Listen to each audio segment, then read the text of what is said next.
नमस्कार दोस्तों, अनस्कॉटिक में आपका स्वागत है। दोस्तों, कुछ दिनों से मैं वीडियो बना नहीं पा रहा था, लेकिन आप सबको पता ही है कि मैं एडवांस में बता दिया था कि मेरा बीच बीच में ऐसा गैप की ज़रूरत पड़ जाती है क्योंकि शेड्यूल थोड़ा सा इधर उधर रहता है। लेकिन मैं आपको 10 तारीख तक क्या होने वाला था एडवांस में ही बता दिया था, तो इसमें कोई टेंशन की बात ही नहीं थी। मैंने बोला था कि बहुत हद से ज़्यादा हो जाएगा तो एक इवेंट आ जाएगा, वो इवेंट आपका हुआ। लेकिन इवेंट की सबसे अच्छी बात यह है कि कम से कम उन्होंने ये आईकैन का समिट को ना स्पॉन्सर नहीं किया। मैं बहुत ही खुश हुआ, नहीं तो फिर से वही दोबारा पैसा बर्बाद कर रहे होते। देखो, एक चीज़ समझो, आप ब्रांड बिल्डिंग कर रहे हो, ये मार्केटिंग ट्रैफिक वैसे नहीं आता है। आप समझ रहे हो कि आपका जब तक प्रोडक्ट मार्केट में जाके नहीं गिरेगा, नहीं उतरेगा, नहीं आएगा, तब तक आप कितना भी ब्रांड बिल्डिंग कर दो, आपका खोखला वो मार्केटिंग रहेगा। तो आप पहले ओ कनेक्ट को बेच ही नहीं पा रहे हो, कहीं पे भी जाके आपने ओ कनेक्ट बेचा नहीं बेचा ना, आप प्रोडक्ट फाउंडर्स को ही घुमा फिरा के बेचे जा रहे हो, और उससे आप कैसे आगे बढ़ सकते हो। इसलिए आपकी एक बायजूस का एग्जाम्पल, मगर बायजूस को भी मैं बोलूँ कि अगर उसने तो भाई फीफा वर्ल्ड कप स्पॉन्सर किया था, अगर आप लोगों को याद होगा, आपने तो ऑनपेसिव ने तो झूठ बोल दिया था, लेकिन कम से कम उसने तो बायजूस ने तो भाई स्पॉन्सर कर दिया था। शाहरुख खान को ब्रांड एम्बेसडर बना के रखा हुआ था, लेकिन आज के दिन में वो कंगाल हो चुके हैं, बल्कि सैलरी देने के पैसे नहीं बच रहे हैं। क्यों ऐसा हो रहा है? प्रोडक्ट बहुत इंपॉर्टेंट है, क्योंकि आप मार्केटिंग कितना भी कर लो, आई कैन, टी हब, ये हब, वो हब, आज के दिन आपने समिट को क्यों स्पॉन्सर नहीं किया? क्योंकि आपको भी समझ में आ गया यार, इतने तो हमने स्पॉन्सर कर दिए, कहीं से कुछ ज़्यादा आपका प्रॉफिट तो आ नहीं रहा, या फिर ऐसा कुछ हमारे लिए फ़ायदेमंद हो ही नहीं रहा है। क्यों नहीं हो रहा है? क्योंकि आपका प्रोडक्ट ही धरातल पर नहीं आया। अब फाइन ट्यून किए जा रहे हो कई सालों से, वैसे नहीं चलता है। इसलिए अब आप आज के दिन में आप लोगों को प्राइम डिस्कशन किया जा रहा है। संडे संडे आके धिल्लन जी और आपके जितने बड़े बड़े लीडर्स हैं वो आपके डिस्कशन करते हैं, आप लोगों को समझाते हैं। तो उसी प्राइम डिस्कशन का मैं इस वीडियो में पोस्टमार्टम करने जा रहा हूँ। तो आपको बस समझाने के लिए ये नहीं बोल रहा कि मैं ही बोल रहा हूँ वही गलत सही है या फिर गलत है। तो आप उनको सुनिए, मुझे सुनिए, फिर आप उसको एनालिसिस करके समझ सकते हो कि क्या मैं गलत बोल रहा हूँ या फिर क्या मैं सही बोल रहा हूँ। तो ये आपका वीडियो आपका पोस्टमार्टम का पार्ट 1 रहेगा, क्योंकि 1.5 घंटे का वीडियो था वो, जिसमें से अभी इस वीडियो में मैं धिल्लन जी और नीरज जी ने जो कहा उसी का पोस्टमार्टम करूंगा। फिर नेक्स्ट वीडियो में बाकी जितने भी लीडर्स ने जो बातें कही है, क्योंकि वो आप लोगों के लिए जानना जरूरी है, क्योंकि वो प्राइम डिस्कशन आके बड़े लीडर्स आप लोगों को कर रहे हैं, तो वो बात सच है झूठ है, जब तक आप उसको समझोगे नहीं तो आगे कैसे बढ़ोगे।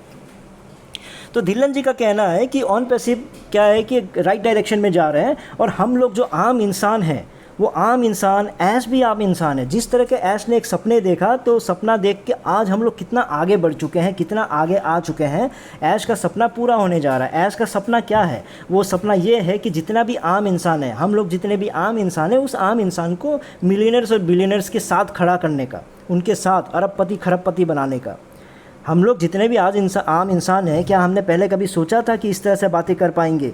क्या हम लोग इस लेवल पे लीडर बने हैं? इतने सारे लीडर्स जो तैयार हुए हैं, क्या वो पहले कभी लीडर थे? नहीं थे।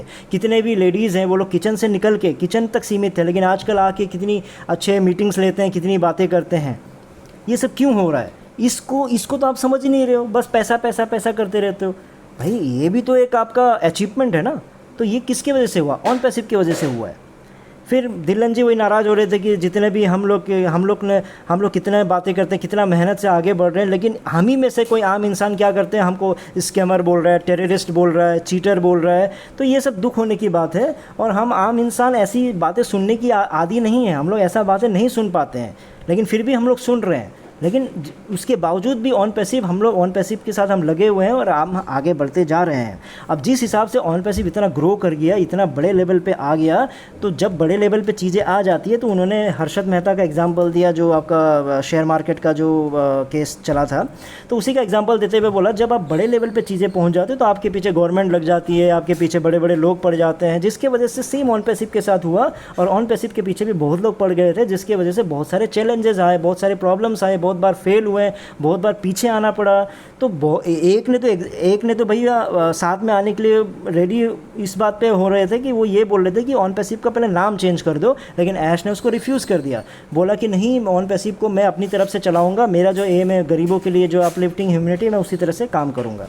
फिर धिल्लन जी बताते कि मैं और माइकल डिस्कस कर रहे थे कि किस तरह से फाउंडर्स इम्पेशेंट हो जाते हैं। वो उनको एक्चुअली ना माइंडसेट चेंज करना पड़ेगा, फाउंडर्स को अपना माइंडसेट चेंज करना पड़ेगा। जैसे वो बार बार बोलते रहे पैकेज का डेट्स क्यों बढ़ा रहे हैं, क्यों बढ़ाते जा रहे हैं। तो भैया आप चीज़ों को समझो, पैकेज का डेट इसलिए बढ़ रहा है क्योंकि ऑलरेडी पैकेज आपका जो चीज़ें हैं रेडी है, इसलिए तो आपका पैकेज का डेट बढ़ रहा है ना। 10 दिन 15 दिन क्यों नहीं? हम लोग 1 महीना दे देते, 45 दिन दे देते, या फिर 4 महीना दे देते? नहीं देते, क्योंकि हम लोग का चीज़ ऑलरेडी रेडी है, बस उसको फाइन ट्यून कर रहे हैं। अब ऐसा लगता है कि 1 हफ्ते में हो जाना चाहिए, इसलिए 1 हफ्ता का दे देते हैं। ऐश किस चीज़ पे काम कर रहा है, आप चीज़ों को समझो। ऐश इस चीज़ पे काम कर रहा है कि आप लोगों को वन टाइम पेमेंट नहीं देना है, आपको बार बार पेमेंट देना है, बार बार पेमेंट देना है, हर बार आपको पेमेंट देते रहना है, क्योंकि आपकी जो रेगुलर इनकम है वो आनी चाहिए। यही तो ऑन पैसिव का मोटिव है ना। तो ऐसी बातें करके धिल्लन जी ने आपकी बात आप लोगों को समझाने की कोशिश की है। तो मेरे कुछ पॉइंट्स हैं जो पोस्टमार्टम करके मैं बताना चाहूँगा, तो आप सही है गलत है आप लोग कमेंट करके बता सकते हो। देखो, मुझे पता है कि डेफिनेटली किसी को भी अगर आप चीटर बोलोगे, स्कैमर बोलोगे, टेररिस्ट बोलोगे, डेफिनेटली उसको दुख होगा, दर्द भी होगा। लेकिन धिल्लन जी, आपको दर्द दुख होने की जगह आपको थोड़ा सा आत्मचिंतन करने की ज़रूरत है। और आत्मचिंतन करने के लिए आपको जस्ट थोड़ा सा 2 से 3 साल पीछे जाना पड़ेगा। क्या करना पड़ेगा? क्योंकि आपको ये याद करना पड़ेगा कि आपने जो गरीब फाउंडर्स को किस तरह से $97 ये बोल बोल के प्रॉमिस कर करके आपने इन्वेस्ट करवाया कि 2021 में आपकी लाइफ बदल जाएगी। जब 2021 आएगा तो आप देखोगे पीछे मुड़ के कि भैया हमने क्या क्या किया, पैसे ऐसे आएंगे, पैसे वैसे आएंगे। तो ऐसी बातें आपने की थी। और यहाँ तक कि आपने ये बोला था कि उनको करोड़पति बना दोगे, अरबपति बना दोगे। उसके बाद आपने ये बोला कि भैया आपको टेंशन लेने की ज़रूरत नहीं है, अभी आप $97 दे रहे हो, लेकिन अगला जो पैकेज आएगा उस पैकेज का पहला सिस्टम सिर्फ $25 से शुरू होगा। $25 से ही अब आगे बढ़ते रहोगे, आप कमा कमा के आगे बढ़ते रहोगे। यही बातें थी। लेकिन फिर अचानक आपने क्या कर दिया? आपने ये बोला कि पैकेज प्रोडक्ट बढ़ जाएगा, एक ही होगा, आपको बार बार लेने की ज़रूरत नहीं, एक ही पैकेज प्रोडक्ट होगा, उसी में सारे आपके प्रोडक्ट्स आ जाएंगे। ऐसी बातें की। वो ज़्यादा नहीं होगा, 100 से $150 या बहुत ज़्यादा $200 इतना ही होगा, तो आपको टेंशन लेने की ज़रूरत नहीं है। लेकिन उन फाउंडर्स को जिसको आपने मल्टीपल बार आईडीज़ खरीदवा दी, मल्टीपल बार $97 इन्वेस्ट करवा दिया, उन्होंने इसलिए कर दिया था कि चलो $25 है, क्या फ़र्क पड़ने वाला है, ₹1500। तो वो सोच के फिर उन्होंने बहुत सारे पैकेज ले लिए। जब उन्होंने अपना दर्द छलकाया, दर्द कब छलकाया? जब मैंने 2021 में आके आवाज़ उठाया था कि भाई ऐसा क्यों कर रहे हो, क्योंकि गरीब लोगों ने 10-10 जितनों ने आईडीज़ ले ली थी उनका क्या होगा? वो लोग कैसे $100 के हिसाब से $10,000 मतलब ये आपका $1,000 कहाँ से लेके आएंगे? तब आपने ये बोला था कि टेंशन लेने की ज़रूरत नहीं है। क्यों ज़रूरत नहीं है? क्योंकि आपको क्या करना है कि बस आपको ऑलरेडी आपका जो वॉलेट में पहले से पैसा आ जाएगा। क्यों? क्योंकि मार्केटिंग किया है। ये $97 जो लिया जा रहा है आपको मार्केटिंग कर रहे हैं। जब मार्केटिंग कर रहे हैं बुर्ज खलीफा में, क्यों कर रहा है? आप लोगों के लिए कर रहे हैं। क्यों? आपका मॉल पर एडवर्टाइजमेंट कर रहे हैं, आप लोगों के लिए कर रहे हैं, जिसकी वजह से आपके मार्केटिंग के वजह से इतने सारे लोग आ चुके होंगे कि आपके वॉलेट में ऑलरेडी पहले से पैसा होगा। अगर हो सकता है कि उसी पैसे को इस्तेमाल करके आप पैकेज खरीद लो, या फिर इन केस अगर वो नहीं भी होता तो कोई बात नहीं, आप उस पैसे का वॉलेट में जो दिख जाएगा, जब दिख जाएगा तो बस किसी से भी आसपास मांग लो, बोल देना कि 2 से 3 दिन में वापस कर देंगे। बस वो पैसा आप पहले उसको पैकेज को खरीद लो, फिर जैसे ही वो पैकेज खरीद लेगा आपका कमीशन आपके पैसे बैंक में आ जाएगा, उसके बाद आप उनको वापस कर देना। तो ऐसी बातें कर करके 3 साल निकल चुके हैं, लेकिन एक नया पैसा नहीं आया, ना वॉलेट में कुछ आया ना कुछ आया। बस कहानी दिखा दिया कि हमने $97 वापस कर दिए और $150 का वो बना दिया। फिर दोबारा आपने मतलब इंस्टेड ऑफ गिविंग कुछ पैसा आपने क्या कर दिया कि और $143 ले लिया फाउंडर से, और आपने ये मोटिवेट करके $143 लिया कि ओ कनेक्ट को खरीदो, और ओ कनेक्ट को खरीदोगे उसके बाद ही आपको जो मिलियन ऑफ ट्रैफिक पड़ा हुआ वो आपको मिलेगा। और ये बोल बोल के, ये लालच दे दे के फर्स्ट कम फर्स्ट बेसिस पे हम आपको ट्रैफिक देने जा रहे बोल बोल के 8 महीना दोबारा बिता दिया, और एक नया पैसा फिर से नहीं मिला। और आज के दिन में फिर से कहानियाँ सुना रहे कि हम फाइन ट्यून कर रहे हैं प्रोडक्ट को, इस लेवल पे लाने की कोशिश कर रहे हैं, जब वो सही से बन जाएगा फिर जाके डिसरप्टिव एक प्रोडक्ट बनेगा। ऐसे तो आप जब तक आप ये सोच के कि मैं पानी में डूब जाऊँगा, ये सोच के आप जब तैरने ही नहीं आओगे, आप आके नदी में नहीं आओगे, समुद्र में नहीं उतरोगे, तो ऐसे तो आप कभी डूब ही नहीं सकते। तैरना तो सीखो पहले। आप जाके अगर आप प्रोडक्ट में ला के कम से कम ज़मीन में आपको ये लग रहा है कि इतना कुछ तैयार है, किसी को तो बेचो पहले जाके। सिर्फ फाउंडर्स को बेचने के चक्कर में भरे पड़े हो। तो आज के दिन में इसलिए अगर आपको चीटर बोला जाता है, स्कैमर बोला जाता है, तो आपको इतना दुखी होने की ज़रूरत नहीं है, क्योंकि जो बेचारे फाउंडर्स है जो इतना झूठ सह के इतना मुसीबत फंस के पैसा जमा कर करके आपको 2000 करोड़ दिया है, तो वो जस्टिफाई कर रहे हैं कहीं ना कहीं आपको चीटर और स्कैमर बोल के। उनका दर्द आपको समझना चाहिए। ये दुखी होने का टाइम नहीं, क्योंकि आप क्या दुखी हो रहे हैं, आपको तो कहीं ना कहीं से पैसे मिल ही रहे होंगे, है ना। उन बेचारों का सोचो जिन्होंने बेचारा पैसा लगा दिया और सपने देख देख के एक पैसा वापस नहीं आया। और आप ये बोल रहे हो कि ऑन पैसिव के पीछे बड़े बड़े जाइंट्स पीछे पड़ गए, ये पड़ गए वो पड़ गए। नहीं, ऐसा नहीं है।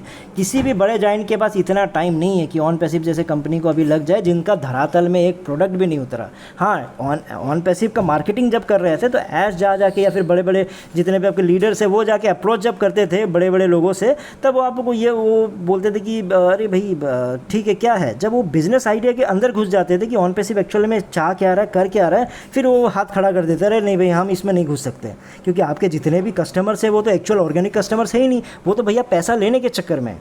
कस्टमर्स ऐसे होते हैं जो पैसा दे जिन्हीं में वही इन्वेस्ट करना चाहते हैं, लेकिन जब देखता है कि ये तो सारे पैसे लेने के चक्कर में है, ये तो सब पैसिव इनके चक्कर में है, इसलिए किसी ने एडवाइस किया होगा कि सबसे पहले तो आप अपना कंपनी का नाम चेंज कर दो, क्योंकि नाम में ही ऑन पैसिव लिखा हुआ है, जिसका मतलब ये कि पैसिव इनकम देने वाले, क्योंकि इस तरह से पॉसिबल नहीं है पैसिव इनकम देना इतने बड़े लेवल पे। तो इस वजह से नाम चेंज करने के लिए बोला था, हकीकत तो बताया करो ना। तो ये चीज़ें हैं जो मेरा पोस्टमार्टम है दिलन जी के लिए। बाकी नीरज जी के लिए कि नीरज जी वो डेल्टा 4 थ्योरी को लेके आ गए थे। कुणाल शाह जो क्रेट के सीईओ है, उन्होंने कुछ थ्योरी दिया था, उनका उस थ्योरी बहुत ज़्यादा फेमस हुआ था। तो उनका एग्जांपल देते हुए नीरज जी ने कहा है कि कैटमो जो है आपका डेल्टा 4 का थ्योरी को मतलब उसको मतलब उसके अंडर आ रहा है, जिसके वजह से क्या होगा कि जो कैटमो है जो ऑन पैसिव पे बहुत बड़े लेवल पे चला जाएगा। ठीक है, क्योंकि उन्होंने एग्जांपल दिया कि मान लो कुणाल का क्या कहना है, जो मतलब जिन्होंने ये थ्योरी दिया है डेल्टा 4 का, उनका ये कहना है कि जो पिछला जो कोई भी स्टार्टअप या फिर कोई भी प्रोडक्ट क्यों फेमस होता है, वो इसलिए फेमस होता है कि जो प्रोडक्ट पहले से यूज़ हो रहा है उस प्रोडक्ट को अगर आप मान लो 20 से 25 साल के बाद या फिर जब भी है, जब नया प्रोडक्ट आता है, उन दोनों का रेटिंग अगर वो गैप चेक करोगे तो उसमें कम से कम 4 पॉइंट से ऊपर का रेटिंग होना चाहिए। मतलब अगर आपको आपके सामने ओला उबर का एक एग्जांपल ले लो, आप ओला उबर का आप एग्जांपल ले लो, उससे पहले कुछ सालों पहले आप कैसे टैक्सी बुक करते थे, फ़ोन कर करके या रास्ते में निकल के या घूम के ऐसे ही टैक्सी बुक करते थे। तो इन दोनों का रेटिंग अगर आप चेक करोगे तो कम से कम आपका उबर का जो रेटिंग है या ओला उबर का रेटिंग है वो ज़्यादा आएगा। क्यों ज़्यादा आएगा? क्योंकि आप भैया लोग इजी तरीके से उसको टैक्सी बुक कर सकते हैं, एक ऐप आ गया, ऐप के थ्रू आ सकते हैं। तो वही चीज़ कैटमो में होने वाला, क्योंकि कैटमो का रेटिंग 8 से 9 है, 8 से 9 मिलेगा। और पहला जो आपका एफिलिएट चल रहा है उसका रेटिंग 3 से 4 होगा। इसका मतलब दोनों का रेटिंग का गैप कितना है? 4 से ज़्यादा है, इसलिए 4 से ज़्यादा। इसका मतलब आपका जो ऑन पैसिव है वो छा जाएगा, इतना ज़्यादा छा जाएगा। जिनको डेल्टा 4 थ्योरी ज़्यादा नहीं पता है, मैं जस्ट उसको भाई अब ज़्यादा फेमस इसलिए हुआ था, जो क्रेट के जो मालिक CEO है कुणाल शाह ने उसको एक थ्योरी दिया था जो फेमस हुआ था। उनके कुछ पॉइंट्स हैं। उनका ये कहना है कि आप जब भी एक नया प्रोडक्ट लेके आते हो, वो it is an irreversible behaviour होना चाहिए उसके लिए। मतलब अगर वो प्रोडक्ट है, मान लो एक एग्जांपल दे रहा हूँ, ओला उबर का ही दे रहा हूँ, जब से ओला उबर का आदत आप लोगों को लगा होगा, तो ओला उबर के आदत लगने के बाद आप दोबारा वो टैक्सी बुक करने के लिए धूप में नहीं निकलोगे, रास्ते में नहीं जाओगे। आप क्या करोगे? फ़ोन पे ही बुक करके चले जाओगे। यानी आपका आदत क्या हो गया? चेंज हो चुका है। इसका मतलब आपका ओला उबर छाने वाला है। तो वैसा ही हुआ। उसके बाद उनका ये कहना है कि the willingness to keep using the new product is very high. उसको जो नया प्रोडक्ट आ गया उसको विलिंगनेस इतना ज़्यादा होना चाहिए कि उसका नशा आ जाना चाहिए। इसका ये मतलब होगा कि अगर ओला उबर में थोड़ा टाइम लग रहा है, नेटवर्क मान लो डाउन है या फिर कुछ चल रहा है, फिर भी आप उसका इंतज़ार करोगे, है ना। इन केस बहुत ज़्यादा इमरजेंसी होगी अलग बात है, लेकिन इमरजेंसी नहीं है तो आपकी आदत ऐसा लग चुका है कि इंस्टेड ऑफ धूप में निकल के जाके फिर ढूंढने से ज़्यादा थोड़ा सा सर्वर डाउन चल रहा है, कोई बात नहीं, 5-10 मिनट इंतज़ार कर लेते हैं। या फिर अगर वो टाइम लग रहा है ड्राइवर को ढूंढने में, फिर भी आप इंतज़ार करते हो। तो ये एक विलिंगनेस है, एक नशा टाइप का है कि नहीं मैं इंतज़ार कर लेता हूँ, है ना।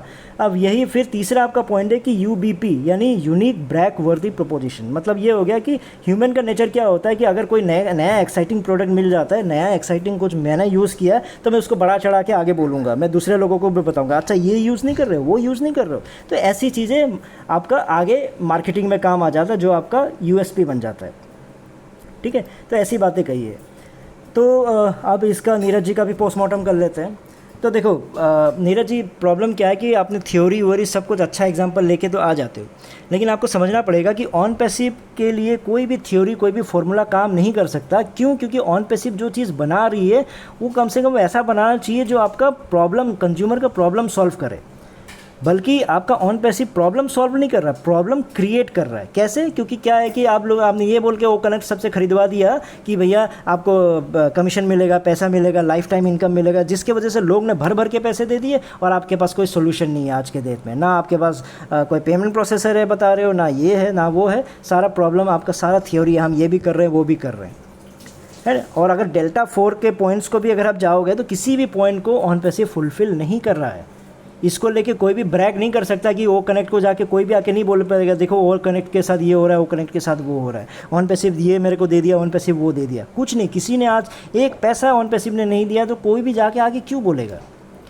और आपका मेन प्रॉब्लम क्या है कि जितने 14 लाख आपके कस्टमर करते रहते हो, जिनको आपने वो कनेक्ट दिया भी है, उनमें से आप कुछ अगर मान के चलो तो 0.5% को ही एक्चुअली में वो कनेक्ट चाहिए। सबसे बड़ा प्रॉब्लम तो ये है।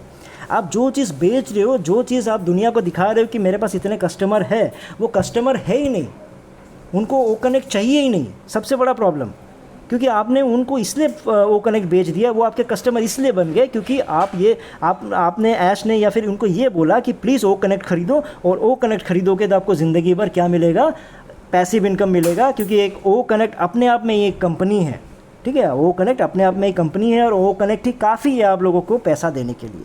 तो आपने कुणाल का एग्जांपल दे दिया है ना, कि ऐसे कुणाल शाह ये है वो है। भाई कुणाल शाह का आप ये बात भी तो बता देते ना कि उन्होंने जो सिग्नल का एग्जांपल दिया था, सिग्नल बहुत लोगों ने सुना होगा, जिन्होंने नहीं सुना है कि व्हाट्सअप का कंपटीटर है ना वो सिग्नल। तो ऐसा हो गया कि मतलब एक टाइम पे ऐसा लग रहा था कि सिग्नल क्या करेगा, आपका प्राइवेट जो आपका मैसेजिंग की दुनिया में इसको पीछे छोड़ जाएगा व्हाट्सएप को, है ना। व्हाट्सएप कहीं का नहीं रहेगा, क्योंकि इसका इंक्रिप्शन आज के दिन में भी आप कंपेयर करोगे ना, तो सिग्नल का जो आपका प्रॉपर्टी वो है, क्या बोलते हैं, उनकी जो फीचर्स है वो आपका व्हाट्सएप से बहुत बेटर है।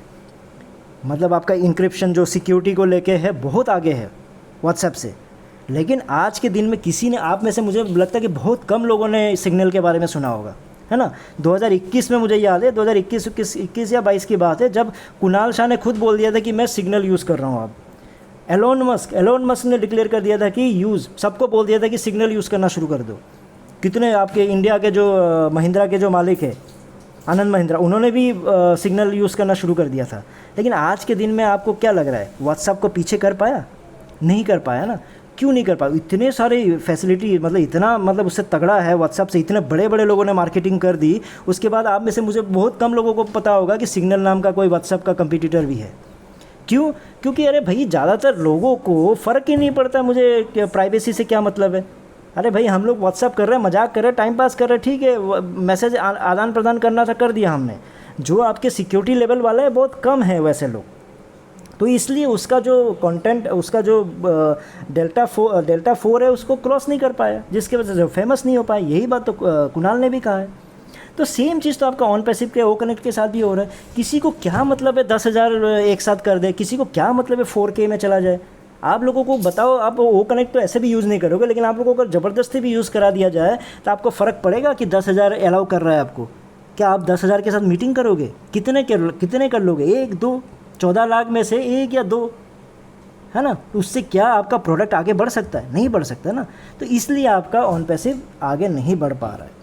तो आपका कंक्लूजन देखो, ये लीडर्स के पास कहानियाँ होती है, बस ये कहानियाँ ही बेच रहे हैं। इन्होंने प्रैक्टिकल लेवल पे कभी नहीं सोचा होगा, मतलब इन्होंने कभी ऐसा सोचा होगा कि चलो मान के देख लेते हैं कि फाउंडर्स 8 लाख है, 14 लाख बोलते हैं, मैं 8 लाख मान के चलता हूँ। 8 लाख फाउंडर्स है, उनको अगर पैसिव इनकम देना है 5,000 ही अगर मैं महीना उनको देने का प्लान करता हूँ तो मुझे 400 करोड़ चाहिए होंगे। अगर मुझे 400 करोड़ इनको बांटना है तो कम से कम मुझे प्रॉफिट 800 करोड़ करना पड़ेगा, क्योंकि उसका 50% ही तो दे सकता हूँ। फिर बिजनेस को आगे बढ़ाने के लिए मुझे और इन्वेस्टमेंट करना पड़ेगा। इसका मतलब मुझे 800 करोड़ पर महीने प्रॉफिट करना पड़ेगा। कैसे लाऊंगा? क्या ओ कनेक्ट इतने में बिकेगा? इतना कम में बेच रहा हूँ, फिर उसको 10,000 वाला डेटा दे रहा हूँ कि 10,000 जुड़ सकते हैं। भैया इतना बैंडविड्थ क्या हम खर्चा उठा पाएंगे?